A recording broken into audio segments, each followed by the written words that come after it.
Manpreet talks ਦੇਖਣ ਵਾਲੇ ਮੇਰੇ ਸਾਰੇ ਸਰੋਤਿਆਂ ਨੂੰ ਪਿਆਰ ਭਰੀ ਸਤਿ ਸ਼੍ਰੀ ਅਕਾਲ। ਅੱਜ ਦੀ ਇਹ ਸੁਬਾਹ ਸਾਡੇ ਲਈ ਬੇहद ਹੀ ਖਾਸ ਹੈ ਕਿਉਂਕਿ ਅੱਜ ਮੈਂ ਤੁਹਾਡੀ ਮੁਲਾਕਾਤ ਇੱਕ ਅਜਿਹੀ ਸ਼ਖਸੀਅਤ ਦੇ ਨਾਲ ਕਰਵਾਉਣ ਜਾ ਰਹੀ ਹਾਂ ਜਿਨ੍ਹਾਂ ਨੇ ਆਪਣਾ ਜੀਵਨ ਪੇਸ਼ਾ ਤਾਂ ਐਜ਼ ਏ ਡਾਕਟਰ ਕੀਤਾ ਬਟ ਉਹਨਾਂ ਦਾ ਜੋ ਹੌਲੀ-ਹੌਲੀ ਰੁਝਾਨ ਹੈ ਉਹ ਧਰਮ ਵੱਲ ਵਧਿਆ। ਉਹ ਇੱਕ ਐਸਟ੍ਰੋਲੋਜਰ ਵੀ ਹਨ, ਉਹ ਇੱਕ ਲੇਖਕ ਵੀ ਹਨ ਅਤੇ ਹੋਰ ਬਹੁਤ ਸਾਰੀਆਂ ਚੀਜ਼ਾਂ ਹਨ ਜੋ ਉਹਨਾਂ ਨਾਲ ਜੁੜੀਆਂ ਹੋਈਆਂ ਹਨ। ज़्यादा समा ना लेंदे हुए मैं अज तुहाडी मुलाकात करवाने जा रही हूँ डॉक्टर मनीष पंडित जी का। डॉक्टर साहब, मैं जी की पूरी टीम की तरफ से आपका स्वागत करती हूँ। थैंक यू वेरी मच और सत श्री अकाल जी। डॉक्टर साहब, आप यूके बेस्ड फिजिशियन हो और आप काफ़ी सालों से, मेरे ख्याल से 30 के करीब सालों से आप यूके में रह रहे हो, बट आपका जो रुझान था वो आपने महाभारता पे भी काफ़ी काम किया, धर्म पे भी काम किया, एस्ट्रोलॉजी पे भी काम किया। मैं आपसे एक सरल सा सवाल पूछना चाहती हूँ कि डॉक्टर का पेशा जो एक सेवा भावना का पेशा है ना, उसको छोड़कर you have completely left it out? नहीं। Okay. I am in my day job, मैं अभी भी डॉक्टर ही हूँ। ओके। पूरा दिन काम ही करता हूँ मैं। तो फिर आप इस धर्म के मतलब महाभारता एंड यू स्टार्टेड डूइंग, आप इधर आ गए है ना? वो सब जो काम होता है वो वीकेंड्स पे और शाम को जब मुझे वक्त मिलता है। मैं आपसे समझना चाहती हूँ डॉक्टर साहब कि एक फिजिशियन का और एक ये जो आपका ये स्पिरिचुअलिटी और ये कॉम्बिनेशन है, ये कैसे बना? देखिए, बहुत बरस पहले की बात है।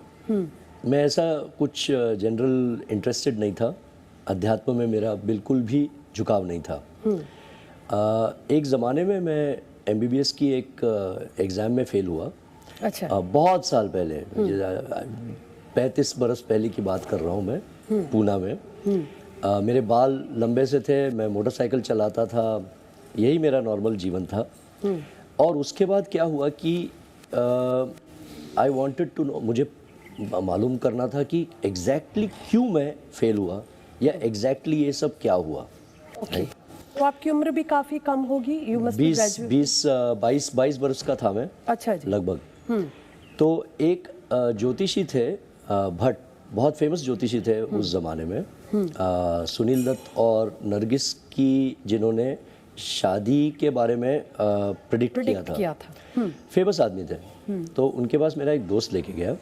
तो उन्होंने मेरी जन्मपत्री ऐसी देखी जो मैंने कभी देखी नहीं थी।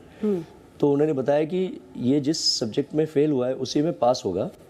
पास होने के पहले वो बीमार पड़ेगा। अच्छा। बीमार पड़ेगा और कोई कुछ पता नहीं चलेगा कैसे, he will recover and he will come back and he will do very well. और बहुत ही इसका पावरफुल भविष्य होगा। अब बेयरली मेरे ख्याल से 20 सेकंड भी उसने देखा नहीं होगा, उन्होंने मेरी पत्री। तो मैं ज्योतिष अच्छा वैसे ही हुआ। और जिस सब्जेक्ट में मैं फेल हुआ था उसी में मैं पहला स्टैंड हुआ। तो उसके बाद और मैं बीमार भी पड़ा। और बीमार पड़ने के बाद अचानक मैं ठीक भी हो गया और किसी को डायग्नोसिस भी नहीं पता चला। मैंने लगभग नियरली एक month I had a very high fever और मेरा वज़न भी काफ़ी घटा था। तो ये सब इट स्पार्क्ड माई क्यूरियोसिटी कि क्यों ऐसे कैसे हो सकता है। तो जो स्केप्टिक मेरे अंदर था कि ऐसा हो नहीं सकता। तो फिर मैं उसके बारे में पढ़ने लगा। एक ज्योतिष की परीक्षा मैंने पास की इवेंचुअली। अच्छा जी। उसमें मैं चौथा आया स्टेट में। ज्योतिष विशारद की परीक्षा मैंने पास की। मैं 23 बरस का था आफ्टर माई MBBS। उसके बाद ऐसा हुआ कि मैं थोड़ा सा मेडिटेशन वगैरह करता था और गायत्री मंत्र का उच्चारण मुझे ठीक से आता नहीं था बिल्कुल भी। अच्छा। क्योंकि मैं संस्कृत मुझे आती नहीं थी। तो एक दिन मैं वो इंग्लिश ट्रांसलिट्रेशन किताब से पढ़ रहा था। तो मेरी माताजी रूम में आई, बोला ये क्या पढ़ रहे हो? मैं बोला गायत्री मंत्र। ये नहीं है गायत्री मंत्र, तुम क्या पढ़ रहे हो, तुम्हें कुछ आता ही नहीं। ये है, ऐसे प्रोनाउंस किया जाता है। तो मैं करने लगा और वो जो करने लगा मैं, तो मुझे अंदर से विजन्स आने लग गए और बड़ा अजीब अजीब सा होने लगा। एक जोत दिखाई देने लगी मेरे छाती के बीच में ना एक थंब के करीब का एक जोत ऐसा दिखाई देने लग गया। मैं लगभग ऑलमोस्ट विद इन 5 और 6 डेज। तो हमारे जो फादर के एल्डर ब्रदर थे उनको ये पता चला, तो he was all India radio के ब्रॉडकास्टर उस ज़माने में, but he was also having a Guru called Nakhate महाराज, जो बहुत उस ज़माने में he was reasonably well known in Pune. And तो उनके पास हम गए, तो उन्होंने कहा कि देखो ऐसा है, तुम, I was waiting for you, पर ऐसा है कि तुम अगर इसमें नहीं पढ़ोगे तो तुम्हारी ज़िंदगी आसान रहेगी, तुम इसमें पढ़ोगे तो फिर पूरा उल्टा हो जाएगा, मतलब अलग ही ज़िंदगी तुम्हारी चलेगी। तो ही गेव मी टाइम कि एक आप 30-40 दिन आप रुकिए, आप वापस ज़रा सोच विचार करके वापस हमारे पास आइए। तो हम वापस गए, तो उन्होंने मुझे एक जो अंगूठा है उनका, दोनों अंगूठे यहाँ लगाए उन्होंने। अच्छा जी। और उन्होंने मुझे बोला कि आंखें बंद करो और देखो कि एक मंत्र दिखेगा तुम्हें। तो वो मुझे दिखने लग गया। बोला वो मंत्र किसी को बताना नहीं है, पर वो मंत्र दिखने लग गया। और उसके बाद वो मंत्र और गायत्री और बाकी की साधनाएं मेरी चालू हो गई। और जो वायु होता है अंदर, एक शरीर के अंदर भी एक वायु होती है, एक अग्नि होती है, तो वो सब दिखने लग गई मुझे। बहुत मेरी उम्र कम थी, और उसमें क्या होता है ना, एरोगेंस एक आ जाता है। जब आपको ये सब हो जाता है ना, आपको लगता है कि मैं तो कुछ भी कर सकता हूँ। तो वो घमंड मेरा टूटा जब अनफॉर्चुनेटली हमारी जो माँ थी वो चल बसी, और बहुत कुछ और भी चीज़ें हुई हमारे लाइफ में। By that time I had already reached England. तो that is how I sort of came into अध्यात्म, है ना। और अध्यात्म और ये जो सेवा भाव का जो प्रोफेशन है, जो मेडिसिन का है, इसमें एक्चुअली बहुत ज़्यादा फ़र्क नहीं है। जो आप देखेंगे कि जो भी आपके पास आता है, जो भी परेशानी के पास आता है, उसको आप भूखा नंगा नारायण जैसे अगर आप समझो, भगवान का ही कोई अंश होगा और कोई ना कोई ऋणानुबंध होगा आपका, कि जिसकी वजह से आपके पास आया है। तो अगर आप वैसे अगर उसको ट्रीट करो तो एक्चुअली दोनों भी चीज़ों में कोई भी फ़र्क नहीं है। एक की आप सेवा करोगे तो सेवा भाव में आप भगवान की ही सेवा कर रहे हो, वैसे अगर रखोगे तो वो पैसे के चक्कर में आप कोई चले जाएगा तो फिर वो बात रहती नहीं है, जो आजकल आम बात है। नहीं, बट डॉक्टर साहब, जैसे आप एक छोटे बच्चे थे, है ना, मैं इसको कह सकती हूँ that it was your inner calling, है ना। आपके अंदर से आवाज़ आई कि आप एक एग्ज़ाम में आप नहीं कामयाब हुए, तो जैसे मैं एक आम साधारण व्यक्ति की बात करूं, जैसे मैं हूं, मैं किसी एग्ज़ाम में मेरे कम नंबर आते हैं तो मैं देखती हूं कि मैंने तैयारी अच्छी नहीं की, है ना, जब मुझे और बेहतर तैयारी करनी चाहिए ताकि I should get the desired results. But आपकी वो एक इनर कॉलिंग थी कि आपने you wanted to know what why of everything, है ना। अब जैसे आपने बात किया कि ये पैसे का और ये थोड़ा सा इशू हो जाता है ना, हम कितने धर्मगुरु देखते हैं, I am not talking about any particular one, है ना, and it is all about monetary, majority of them.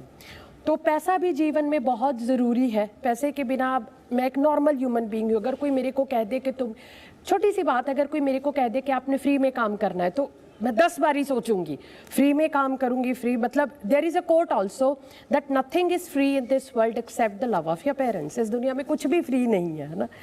तो ये जो एक पैसे की दौड़ है, आपने तो मतलब धर्म पे, अपने महाभारता पे भी बुक लिखा है, उसके बारे में रिसर्च भी किया, ये इतनी ज़्यादा आपको क्यों लगता है कि इतनी ज़्यादा क्यों हो रही है? Why everybody want is behind this and why everybody wants to be successful and very quickly?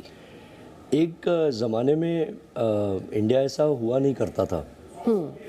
ये वैसे पैसे की दौड़, देखिए पैसा ऐसा अगर मैं बोलूँ कि पैसा बिल्कुल ही उसका कोई मतलब ही नहीं है, ये सही बात नहीं है। हमारे जो धर्म में बताया जाता है, धर्म अर्थ काम और मोक्ष, तो अर्थ और काम भी कोई मायना रखता है, ऐसी बात नहीं है। और वो पूरा का पूरा अर्थ पे चला जाए तब परेशानी शुरू हो जाती है। दैट इज़ वन बहुत मतलब बहुत बेसिक चीज़ उसमें जो है। और उसमें भी एक बात है, देखिए आप बहुत सारे डॉक्टर्स को देखेंगे कि जैसे हम ऐसे कई चीज़ें हैं जो मुफ्त में भी करते हैं। ऐसी बात नहीं है कि हम मुफ्त में नहीं करते। और आप मुफ्त में करिए कुछ चीज़ें और फिर आप बाकी का काम आप पैसा ज़रूर ले लीजिए जो भी है, पर किसी से जिसके पास अफोर्डेबिलिटी नहीं है वो उसका भी कुछ होना चाहिए। So money and kindness it should move together. It has to. Doctor साहब, आपने इतने वर्ष यूके में लगाए, बट अभी भी मैं आपके अंदर वो देख सकती हूँ कि कहीं ना कहीं वो एक भारत जो अपनी संस्कृति के प्रति एक प्रेम है। आपका जो I can just see your outer look है ना, आप में वो एक टिपिकल इंडियन वाला वो है। तो ये जो आपका एक अपने देश के प्रति जो ये प्रेम है, मतलब your roots are here. I just want to understand from your perception कि इतना ज़्यादा लगाव आपका अपनी धरती के प्रति है कि आप यूके से, और जो हमारे ये भारत के जो लोग हैं, जो कम्युनिटी है, वो आपको सुनना भी पसंद करते हैं। और मैंने काफ़ी आपके बारे में पढ़ा भी है, you have a very good fan following, है ना। I just want to understand from you, मैं आपसे बड़ी सरल भाषा में समझना चाहती हूँ कि ऐसी कौन सी एक बात है, जो कौन सी वो चीज़ है जो आपको दोबारा बार बार इस धरती पे लेके आती है। क्योंकि ये बड़ा एक वो है सर कि कोई बाहर चला जाए वो वापस नहीं आना चाहता, और वो भी एक डॉक्टर हो और वो भी वेल सेटल्ड हो। So what is that thing that brings you back to your roots? देखिए, जो हमारे लोग हैं ना, अच्छे लोग हैं, अभी भी अच्छे लोग हैं। और आपको एक किस्सा सुनाता हूँ। बिल्कुल।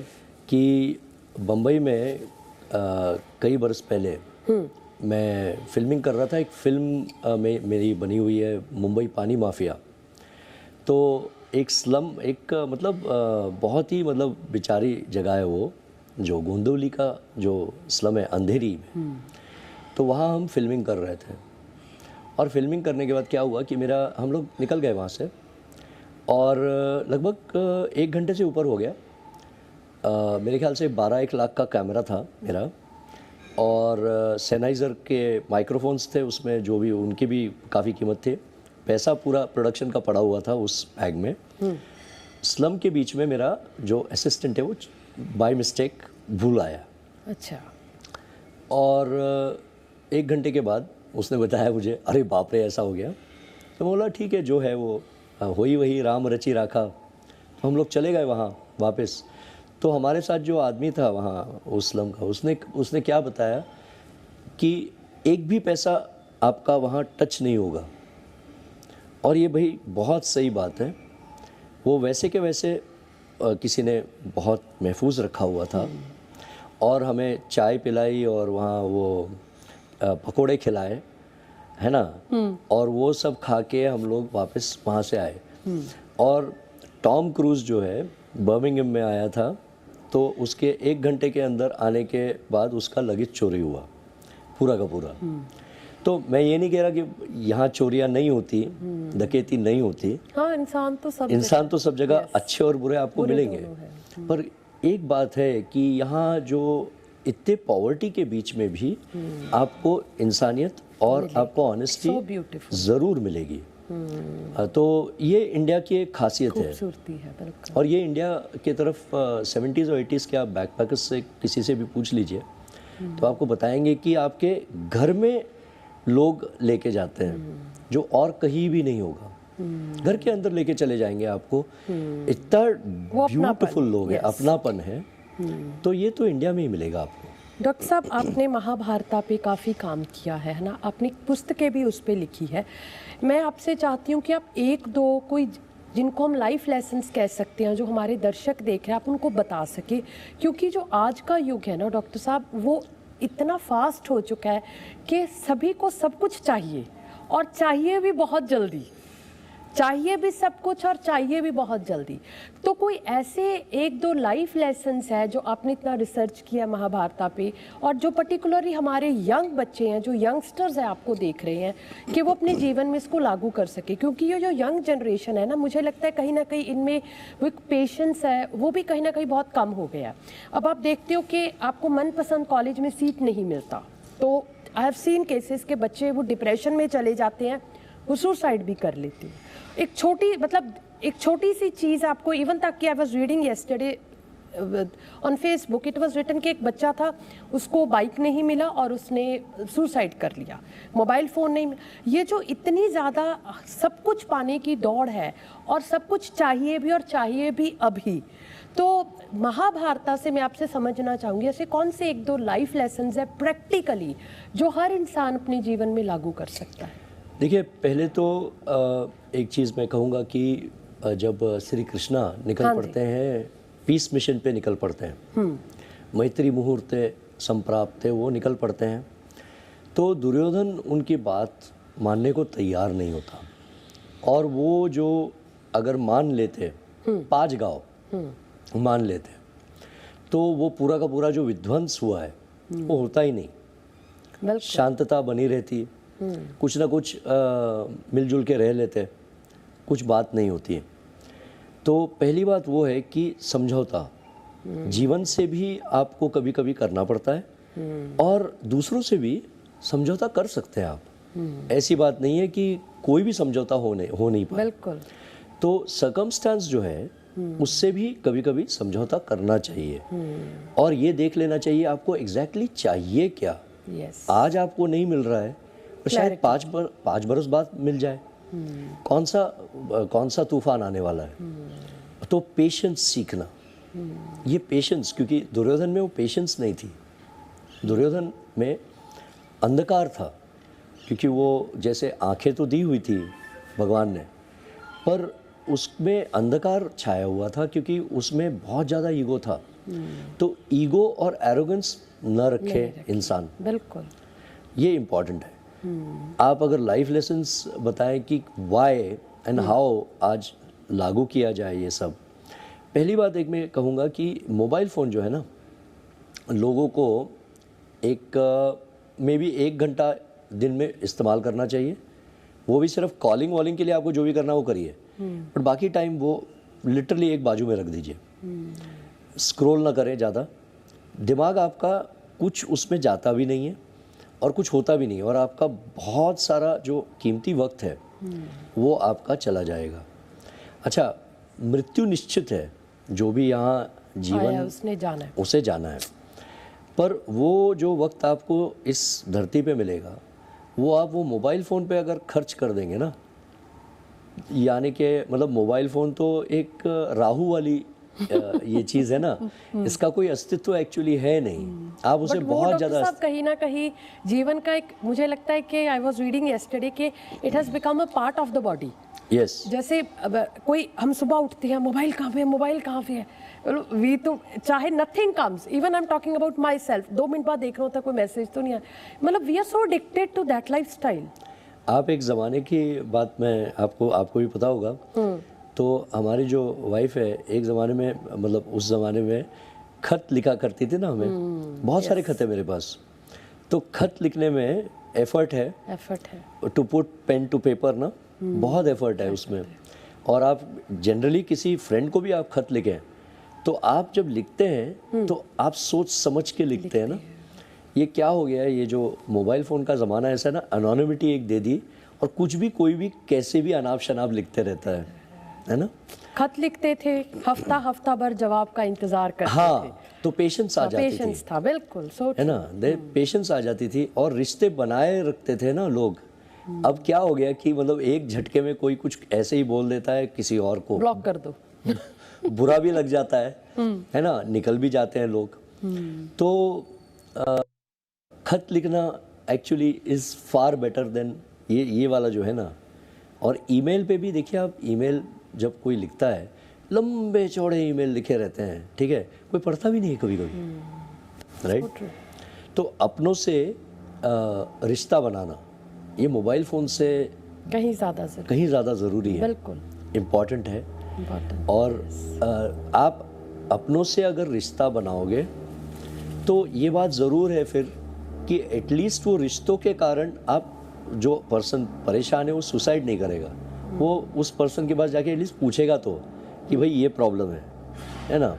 और दुनिया में ऐसी कोई चीज़ है नहीं जो एब्सोल्युटली इम्पॉर्टेंट है कि आपके पास आनी चाहिए कि BMW ही चाहिए आपको, BMW नहीं मिले तो सुसाइड कर लेंगे, इसका कोई मतलब ही नहीं है। मतलब ही नहीं है। वही डॉक्टर साहब, जैसे कोविड आया है ना, हम लिमिटेड रिसोर्सेज में, लिमिटेड कपड़ों में, लिमिटेड खाने में भी जीवन जी रहे थे।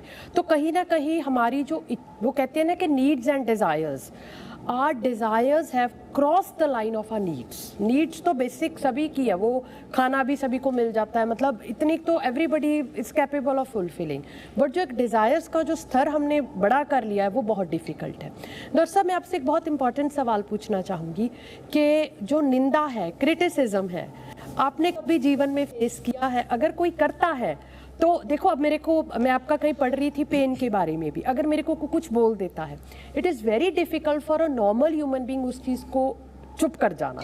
आई have to reply. If I don't reply, I have that mindset that people will start taking me for granted, ये तो कुछ नहीं करती हूँ, होर दब लो, ये भी मतलब दिस इज इट, है ना। कोई अगर आपकी निंदा करता है, हम मतलब कैसे उस प्रोसेस को फॉलो करें that it should not effect our heart as well our mind? दो चीज़ें हैं। एक तो होता है क्रिटिसिज्म, कभी कभी आपको स्पर कर देगा कि आप कुछ ऐसा काम कर जाओ जो बहुत ही अच्छा हो। जैसे एक रिसर्चर हैं जिन्होंने मुझे कुत्ता बुलाया ना, सोशल मीडिया पे 2019 में, उस वजह से मैं महाभारत के रिसर्च में लगे आया। वरना मैं कहा, मुझे कोई इंटरेस्ट नहीं था ना। पर मैंने बोला भाई ठीक है, अभी वैसे कुत्ते मुझे बहुत प्रिय हैं ये भी बात है। तो कोई मुझे कुत्ता बुलाता है तो मैं एक्चुअली वो इंसल्ट एक्चुअली लेता नहीं हूँ, वो बात अलग है। पर मैंने सोचा कि मैं भी कर लूँ कुछ, है ना, रिसर्च। और वो रिसर्च करते करते आज वो सिचुएशन हो गई कि जिन्होंने भी जो कुछ भी बोला वो ये सोच में पड़ गए कि इसको कुछ बोलना नहीं चाहिए, क्योंकि इसको कुछ बोलेंगे तो ये कुछ करेगा, अच्छा करेगा, बुरा नहीं करेगा, अच्छा करेगा, जो आप ही के रिसर्च को फिर काट डालेगा ना। मतलब ये एक बात है। और दूसरी एक चीज़ है, अपने जो होते हैं ना, कि इंडिया है तो हम लोग कंट्रोल नहीं सीखते जीभ पे ना। एक देवी है जिनका नाम आपने सुना होगा, आजकल तो बहुत प्रचलित है, बगलामुखी। हाँ जी, बगलामुखी जी, हाँ जी बिल्कुल। तो उन्होंने एक डीमन है, एक राक्षस है जिसकी उन्होंने जीभ पकड़ी हुई है, और एक हाथ से उन्होंने पकड़ा हुआ है एक मुदगर, है ना, जिससे वो उसको मारने वाली है। इसको हम कहते हैं दिव्य घटी स्तंभन। इसका मतलब आता है जो वो, मतलब शस्त्र उठाने से पहले उसकी जीभ पकड़ लेना। अब शत्रु बाहर के भी होते हैं और शत्रु अंदर के भी होते हैं। तो एक्चुअली हमारा जो खुद का जीभ है, हमारी जो जीभ है, ये इस पे अगर हम काबू कर सके तो कोई ऐसी चीज़ नहीं है इस ज़िंदगी में जो आप उस पे विजय नहीं आपको मिले। ऐसा इम्पॉसिबल है कि विजय ना मिले किसी चीज़ पे। तो उसमें ऐसा है कि कोई कुछ बात करता है, निंदा करता है, अनाप शनाप बोल देता है, अपशब्द बोल देता है, तो वो आपको स्वीकार नहीं करना है। आप उसको रिएक्ट जब करते हो तो आपका मतलब ये है कि आप वो स्वीकार कर रहे हो।